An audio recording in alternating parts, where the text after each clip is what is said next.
foi, j'ai passé aussi là un bon moment avec ce roman, très original aussi, puisqu'on va être dans du polar noir, très urbain, très... alors, quand je dis la cité, c'est pas forcément les bandes de jeunes, mais très dans la cité, dans, je sais pas comment expliquer, dans le cambouis, dans la grisaille des cités, dans les parkings, dans les sous-sols. C'est ouais, très urbain, mais aussi très... J'ai adoré, c'était très cinématographique. La scène d'introduction est juste sublime. Je me voyais dans un film d'action.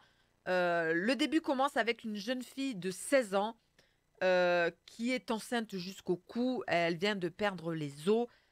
On l'a fait rentrer dans une chambre, on l'a fait accoucher. Et en même temps, alors je ne vais pas vous en dire plus parce que le roman fait que 190 pages, ce serait vite spoilant. Juste en même temps qu'au moment où elle accouche, où elle a accouché, ou donc au moment où elle est dans la maternité, son beau-père, qui est un sombre connard, se fait assassiner. Et son beau-père, lui, avait deux enfants de son côté. Et en gros, l'histoire, ça va être l'histoire de ces deux enfants dont le père a été assassiné et ce petit garçon qui vient de naître. Ils sont quoi en fait? Donc ils sont donc c'est les deux enfants du beau-père et le garçon de la belle-fille. Je sais pas trop ce qu'ils sont.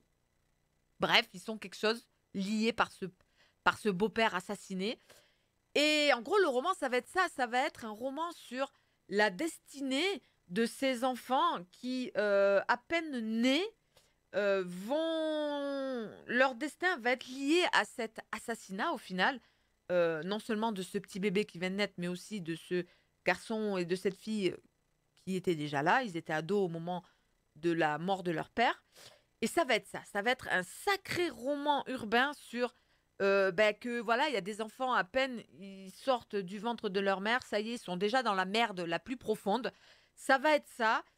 Donc ça va amener des scènes un peu parfois dures parce que c'est des personnages très borderline, très hors des chemins normaux, hors des voilà très oui très borderline. Je trouve pas d'autres mots pour le dire.